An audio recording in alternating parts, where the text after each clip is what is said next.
Welcome to the next chapter. This is where we focus on new horizons, seeking fresh insight from individuals who are shaping our world. And for this inaugural episode, we're on location in Dон Mueang International Airport. Most of us nowadays see aviation as little more than a way of getting from A to B. But there's a more complex narrative at work here. It's one that involves life-saving missions and crucial deliveries. So we've come here to Siam Land Flying to find out more. I'm Lawrence Smith, your guide for this journey.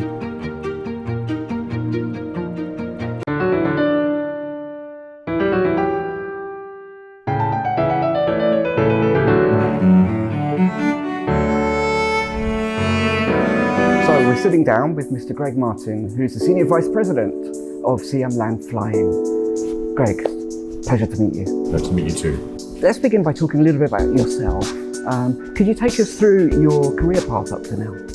Okay, well, I'm from the UK. You might be able to tell from my accent. I started my career as a mechanical engineer, and I sort of got very quickly into the commercial side of the industry. Initially in general industrial environments, but then I moved into what I would call my aviation career, which is in supporting aircraft engines for the aviation industry. I went to work for a manufacturer of aircraft systems. I also then went to work for people who were involved in supporting airlines and business jet operators with commercial programs and such as that. And then I got into the aircraft operating business. I was contacted via LinkedIn asking me whether I would be interested to talk to an organisation in Thailand who had an aviation business. That business turned out to be Siam Land Flying, and I have been with the organisation now for a little bit over 10 years. Okay. And it's been a very interesting time that we've spent together. So that's how I arrived here. Very interesting. And let's talk a little bit about the company then. How has it evolved, or where did it begin? The company dates back to about 1991. The name Siam Land Flying comes from the two initial shareholders, Siam Commercial Bank and Land and House. Since 2002, we've been part of the CP organisation. But in 1998, the business created its what we call executive wings, which is an on-demand executive transportation business.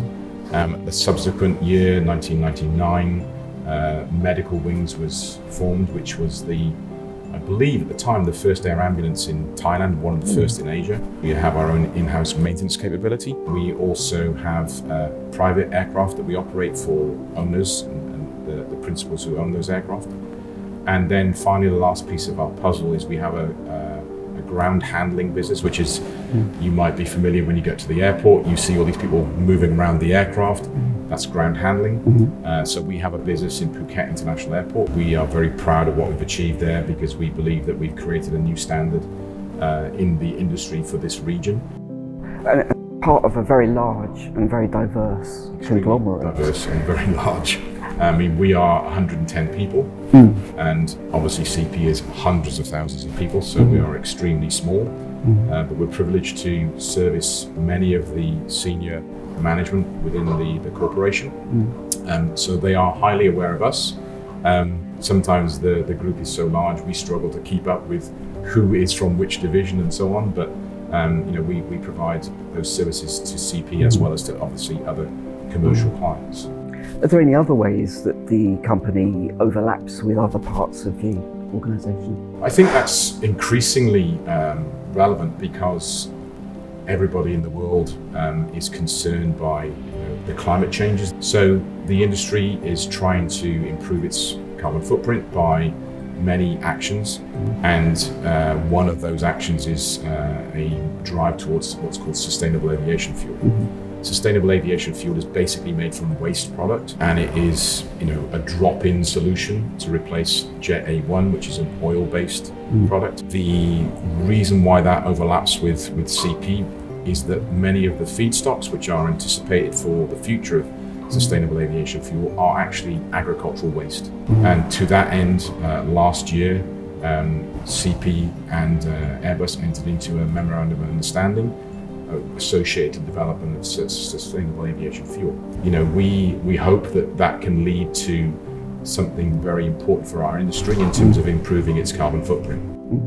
Are there any other ways that the company is able to contribute towards the CP Group's sustainability mandate?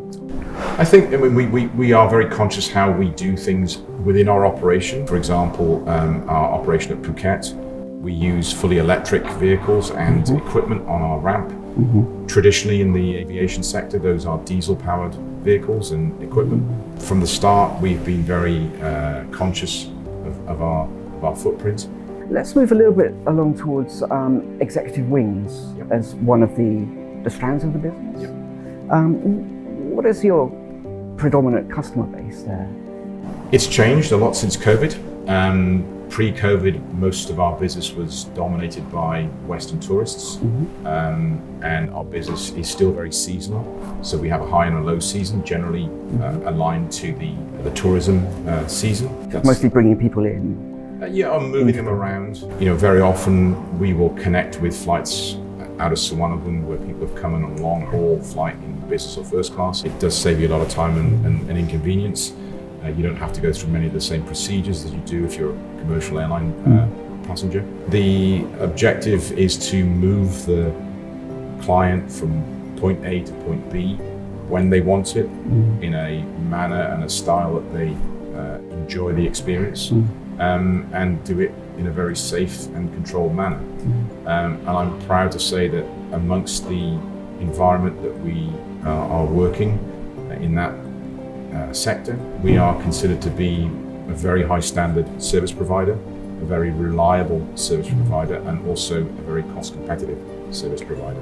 So many of the clients that we serve, which are what I would describe as aggregator brokers, they book on behalf of clients. We are often their first call because they like to use our service. Okay. How competitive is it as a sector? It's very competitive. It's very high cost, but there is a very significant number of people who provide this service. And to be very truthful, the level of demand that is in the region is far below what you would see in North America, Europe, or even the Middle East. So we're still in this infancy stage of the market in Asia. But it's something that we have to work on as an industry, but also as a company to try and get more people aware of what we can do and why it's of benefit to them. Right. It's really encouraging to hear that it's such a popular choice for your client base. We're proud of what we offer. I mean, I'm sure we'll talk about what the future holds for us, but at this moment in time, I would say that we can count ourselves amongst the top players in the market. How have you differentiated yourself in that way? I think, we're very proud to be Thai, and Thailand's reputation amongst visitors in particular is high levels of service, fantastic food, interesting destinations to visit. We've focused on those core things. When we constructed the facility in Phuket, the building on the outside looks quite contemporary, and it is something that suits the purpose. But inside, the design is very contemporary style Thai. We have uniforms for our staff which are practical to work in, but are based on traditional style of Thai dress. So we celebrate that. When people arrive at our facility, they are offered typical Thai drinks and also Thai food and desserts. You have no doubt where you are, and I'm very proud to say that the team have achieved that and are highly regarded by the people who use the service in Phuket. Terrific. Okay. So moving on to the medical side of the business, how did that come about? It's quite different. Well, I think most of us understand that Bangkok is a huge medical centre with exceptional capabilities, and it has been for a long time. They're constantly improving day by day. But people needed to get to the hospitals, and as a natural consequence of that, aircraft were used to transport patients from surrounding regions and countries to receive medical treatment here in Bangkok. I'm proud to say that in 2015 we were the first Asian air ambulance service to get the CAMPS accreditation, which is the Commission on the Accreditation of Medical Transportation Services. We got something called URAMI, which is the European Ambulance Institute. So we have a lot of complexity in the cases on that basis. So we We do hundreds of missions a year to bring people in. It's a very satisfying thing to do, very motivational to think that in a business as aviation, you don't really think you're going to help save a life, but we're very proud of what we do. Fortunately, because we are promoted and supported by CP Group, we have become involved in organ transfers. About 5 years ago, we did our first organ transfer, which was something on behalf of Chulalongkorn University Hospital and also the Red Cross. There's a very tight and defined time frame to comply with. So they are challenging in that respect, but at the same time, the reward is that we know that we've helped someone to survive. And we were acknowledged by the Red Cross last year for our contribution to that, because we're very privileged that the CP Foundation supports that for us. We're not big enough to do that on our own. So that's another important part for us as a business, to be part of such a large organisation which has a very strong corporate social responsibility. It's a remarkable service. Yeah. I'm just trying to think through the logistics of it though. I mean, just the ability to assemble the team. Yeah. And we often get less than 1 hour notice. Right. So to get everybody together, and then the timing on the ground, the medical team has to work quickly. We have to move people around the region very quickly to get back to Bangkok. And there's a number of hours. I think the number's 4 hours between the organ being removed, certainly a heart, and it being put into the recipient's body. So very much time pressure, very little notice, and the team pulled together. Something I'm incredibly proud of in my association with the company, and I think it's something that I believe CP's proud of what we do as well. I'm sure. I know they've mentioned it quite a few times to me, just how proud they are of that. Looking ahead, so many wonderful achievements up to now. Where do you see it over the next 10 years or so? I think, for us, we have a very diverse business, but we're very small but perfectly formed. We would like to expand the areas that we're currently involved in, to do them in more locations. So, for example, the ground handling business is in Phuket. We would like to do that in other airports, both in Thailand and regionally. That's one thing. The other aspect of our business is air operations, so we want to operate more aircraft. We also want to expand the air ambulance service as well to be more regionally focused, to do more work in the Asian region. So that's something that we're currently evaluating, new equipment to do that. And when I say new equipment, new aircraft types. And then the last component of the puzzle from my side is that we have a long-standing interest in something called helicopter emergency medical services. We have until recently been an operator of a helicopter. Sadly, Thailand does suffer from a very high road accident rate, and this service is something that can provide great benefit to people who've been involved in incidents and accidents like that. To get immediate medical care has a huge impact on the survival of people who've been hurt in these ways. So we don't anticipate moving into new areas. We expect that we will expand in the areas that we're already present, and I think that we have established ourselves as a very dependable partner, and I think that will be the foundation of our success and the foundation of our growth. Terrific. Really interesting talking to you. Thank you so much for your time, Greg. Cheers. Thank you very much. Thank you. So that's it for this first episode of The Next Chapter. I hope you've enjoyed this journey into the world of Siam Land Flying.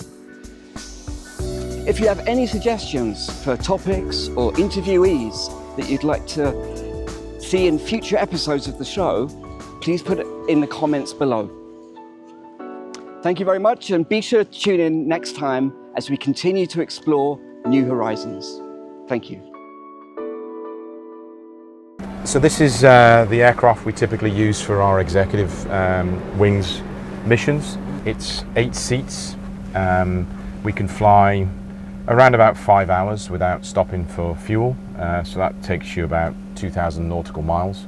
So that means that we can get into most places in Asia without any difficulties. It's a very robust aircraft. It has served us very well. This particular aircraft has been with us for 16 years. Really? So we've had good service from the aircraft. We do the maintenance ourselves. Here is the configuration for the medical wings air ambulance flights.